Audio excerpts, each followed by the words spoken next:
Hello दोस्तों। ये आप जो फिनोमिना देख रहे हैं ये है क्लाउड इरेडिसेंस। एक रेयरेस्ट फिनोमिना। आपको रेनबो की तरह क्लाउड दिखेगा। बहुत ही ब्यूटीफुल फिनोमिना है और उतने ही ब्यूटीफुल वे में फिज़िक्स ने एक्सप्लेन किया है।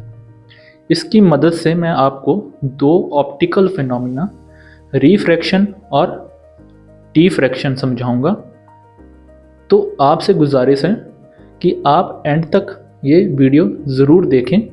आपको थोड़ा सा पता लगेगा कि फिज़िक्स कैसे ब्यूटीफुली एक्सप्लेन करती है हमारे नेचर को। तो आइए शुरू करते हैं। तो जो क्लाउड इरेडिसेंस है बेसिकली एक रेनबो क्लाउड है, ना कि एक रेनबो फॉर्मेशन है। वो एक डिफरेंट कॉन्सेप्ट है, तभी मैंने यहाँ पे मार्क किया है कि ये डिफरेंट कॉन्सेप्ट है और ये डिफरेंट कॉन्सेप्ट है। यहाँ पे मैं समझाऊंगा आपको पहले रेनबो की फॉर्मेशन कैसे होती है, ताकि आप लिंक कर पाएँ दो मेन कॉन्सेप्ट हैं, रिफ्रैक्शन और डिफ्रैक्शन को। ठीक है, तो रेनबो की जो फॉर्मेशन हो रही है, जैसे कि आप देख सकते हैं सन से निकली white light, combination of 7 colours होते हैं ये। जब क्लाउड में जो वाटर ड्रॉपलेट्स हैं, जो लाइट है पास की, तो इसमें से अंदर की तरफ वो गई। जो हमारा लाइटर मीडियम है और डेंसर मीडियम में जा रही है, तो बेंड दिखने को मिलेगा। सही बात है। फिर यहाँ से TIR होता है, टोटल इंटरनल रिफ्लेक्शन, जैसे कि हमारे ऑप्टिकल फाइबर में यूज़ होता है। मैं इसको यहाँ पे एक्सप्लेन नहीं करूँगा। फिर आएंगी लाइट और फिर से रिफ्रैक्शन होगी डेंसर से लाइटर मीडियम में, फिर से बेंड दिखेगा। ठीक है, इसमें आप गौर देखें, गौर फरमाएं कि सबसे ज़्यादा बेंड किस में देखने को मिल रहा है। बस इसी चीज़ को देखें। आप देख रहे हैं वायलेट को ज़्यादा बेंड मिल रहा है। ऐसा क्यों? चलो इसको एनालॉजी से समझते हैं। मेरे स्कूल में 2 ग्रुप्स होते थे। एक ब्लू, मतलब 4 ग्रुप्स होते थे, 2 मैं इसकी मदद से समझाऊंगा, ब्लू और रेड। मेरे को नाम नहीं पता, 10th वाले दोस्त मेरे को ज़रूर रिमाइंड करवा देंगे अगर चाहें तो जो बड़े वाले होते थे बच्चे, जिनकी टांगें बड़ी होती थी, वो रेड वाले ग्रुप में जाते थे और छोटे वाले मेरे जैसे ब्लू वाले ग्रुप में।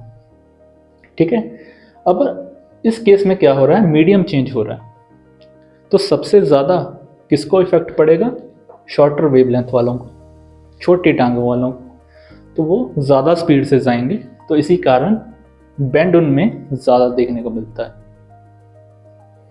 दूसरी तरफ जो बड़े हाइट में हैं, उनकी टांगें बड़ी हैं, वेवलेंथ ज़्यादा है, तो अपनी स्पीड से जाएंगे तो बेंड ज़्यादा नहीं होंगे। तो इस एनालॉजी की मदद से आप इस कॉन्सेप्ट को समझ सकते हैं।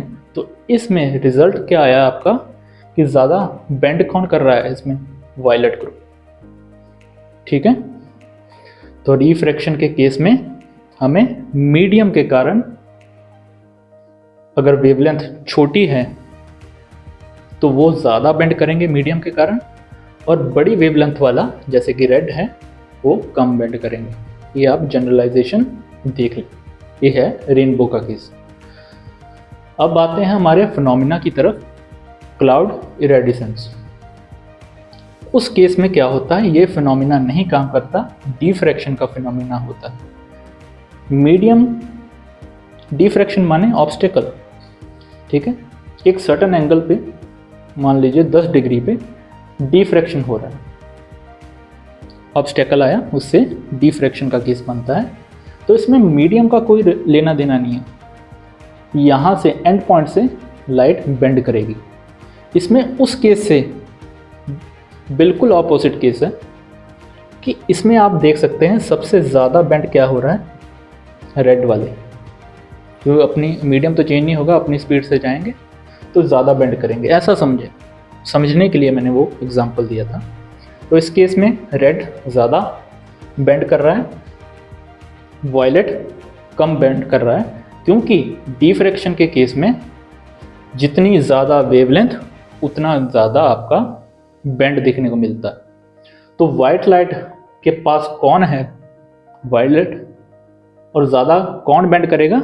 रेड, मतलब वाइट लाइट से दूर की तरफ। तो आपने क्या समझा कि रेनबो फॉर्मेशन के केस में, रिफ्रैक्शन के केस में बैंड ज़्यादा होता है शॉर्टर वेवलेंथ वाले, और डिफ्रैक्शन के केस में बैंड ज़्यादा होते हैं लॉन्गर वेवलेंथ के कारण। ये आप रिजल्ट माइंड में रख लें। आपको एक की डिफरेंस मिल गया होगा दो इंपॉर्टेंट ऑप्टिकल फिनोमिना का।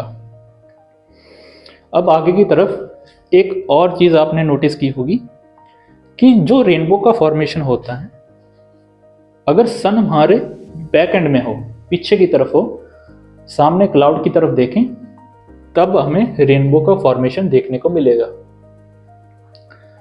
और रेनबो क्लाउड अगर हम, जैसे बादल हैं, बादल के पीछे सामने की तरफ छुपा हुआ है सर्टेन एंगल पे, तो डिफ्रैक्शन का केस बनेगा, तो हमें सामने सूरज को देखना पड़ेगा।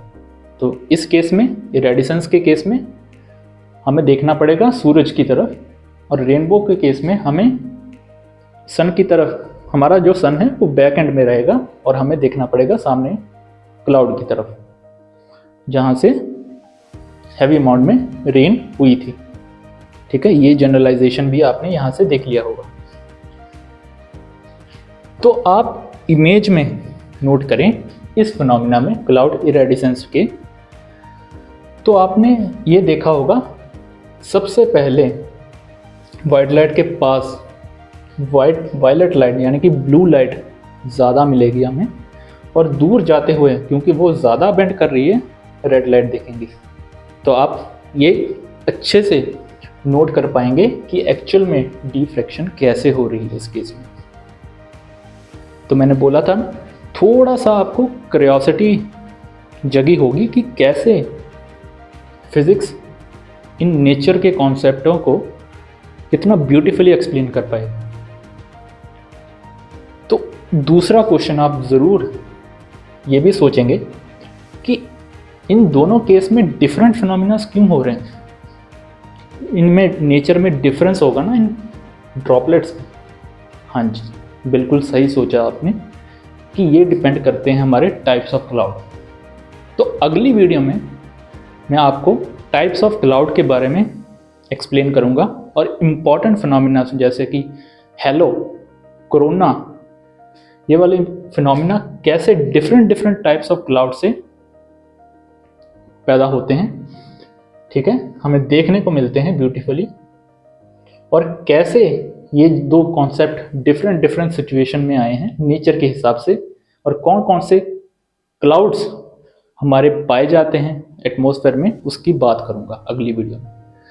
तो जाते जाते आपको ये वीडियो कैसी लगी आप कमेंट सेक्शन में ज़रूर बताएं।